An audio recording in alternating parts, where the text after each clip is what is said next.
അവിടെ സ്വമേധയാ തന്നെ ഞങ്ങൾക്ക് അധികാരമില്ല എന്ന് പറഞ്ഞുകൊണ്ട് ഇത് എന്നെ കോടതിക്ക് വിടുകയാണോ ചെയ്തത്? അങ്ങനെ എന്താണ്? ഞാൻ വിനയപൂർവ്വം മനസ്സിലാക്കുന്നത് ഡോക്ടർ ചാക്കോയ്ക്ക് അതിനെപ്പറ്റി അറിയില്ല എന്നാണ്. അതുകൊണ്ടാണ് അദ്ദേഹം വളഞ്ഞ് സംസാരിക്കുന്നതെന്നാണ്. ശ്രേൽകുമാർ, എടാ നിന്നെ പോലെ തന്നെയല്ലേ ഞാനും. എനിക്ക് വിശക്കുന്നില്ലേ? കുറച്ചൊക്കെ സഹിക്കണോടാ. എന്റെ തന്ത ചത്ത ഞാൻ സഹിക്കും, വിശപ്പ് സഹിക്കാൻ പറ്റില്ലടാ. പണ്ടാറടങ്ങാൻ അല്ല, കോടതിക്ക് പോലും പ്രവർത്തിക്കാൻ കഴിയാത്ത വിധത്തിലുള്ള എഞ്ചിനാണോ ബജറംഗ് ദൾ? കേന്ദ്ര ആഭ്യന്തരമന്ത്രിക്ക് തന്നെ ഇവരെയൊന്നും തടയിടാൻ കഴിയില്ല. ഒരു സെക്കൻഡ് സാർ, റെഡ് കോറിഡോർ ഇല്ലാതാക്കും, അതിൽ ഡെഡ് ലൈനെ സ്വാധീനിക്കുന്നു. അവിടെ ബജറംഗ് ദൾ അവിടുത്തെ കോടതിയെ സ്വാധീനിക്കുന്നു. ഈ സ്വാധീനത്തിലൊന്നും പെടാത്ത കേന്ദ്ര ആഭ്യന്തരമന്ത്രി പറയുന്നു നാളെ ജാമ്യം കിട്ടും.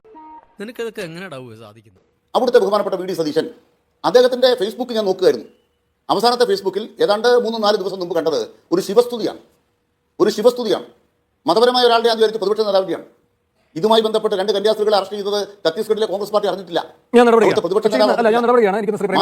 ഭൂപേഷ് ബാഗേൽ ഇന്ന് പ്രതികരിച്ചിട്ടുണ്ട്. ശ്രേൽകുമാർ, ശ്രീ ഡോക്ടർ ചാക്കോ കാളംപറമ്പിൽ ശക്തമായ ഭാഷയിൽ തന്നെയാണ് അദ്ദേഹം പ്രതികരിച്ചിട്ടുള്ളത്. അങ്ങ് പറയുന്ന വിമർശനങ്ങളൊക്കെ ഉണ്ട്. ശ്രീ പ്രേമചന്ദ്രൻ മറുപടി പറയട്ടെ. UDF പ്രതികരിക്കുന്ന ആളായതുകൊണ്ട് അങ്ങനെ ബാധ്യതയുണ്ടല്ലോ അദ്ദേഹത്തിന്. ഭൂപേഷ് ബാഗേൽ പറയുന്നുണ്ടായിരുന്നു അവിടെ ഇവർക്ക് ആരോടാണ് ആഭിമുഖ്യം, ഏത് വോട്ട് ബാങ്കിനോടാണ് ആഭിമുഖ്യം? ആ വോട്ട് ബാങ്കിന് വേണ്ടിയിട്ടാണ് ഛത്തീസ്ഗഡ് സർക്കാർ ഇപ്പോൾ ഈ രൂപത്തിൽ പ്രവർത്തിക്കുന്നത്. അവിടെ ക്രിസ്ത്യൻ ന്യൂനപക്ഷങ്ങളെ വേട്ടയാടുകയാണ്, കാരണം അവരുടെ വോട്ട് ബാങ്ക് അല്ലല്ലോ എന്ന് തന്നെ ഭൂപേഷ് ബാഗേൽ പറഞ്ഞിട്ടുണ്ട്. ശരി, ഇനി ശ്രീ എൻ കെ പ്രേമചന്ദ്രൻ, ആദ്യം പരമപ്രധാനമായ ചോദ്യം. അങ്ങേക്ക് നന്നായി നിയമം അറിയുന്നതാണല്ലോ. ഈ അമിത്ഷാ പറഞ്ഞത് അങ്ങനെ തന്നെ അങ്ങ് വിശ്വസിച്ചോ? ഇത് ആ കോടതി മാത്രം, സെഷൻസ് കോടതി മാത്രം സ്വമേധയാ എടുത്ത തീരുമാനമാണോ? ആഹാരം കഴിക്കുന്ന എങ്ങനെയെന്ന് മാമൻ കാണിച്ചു തരാ.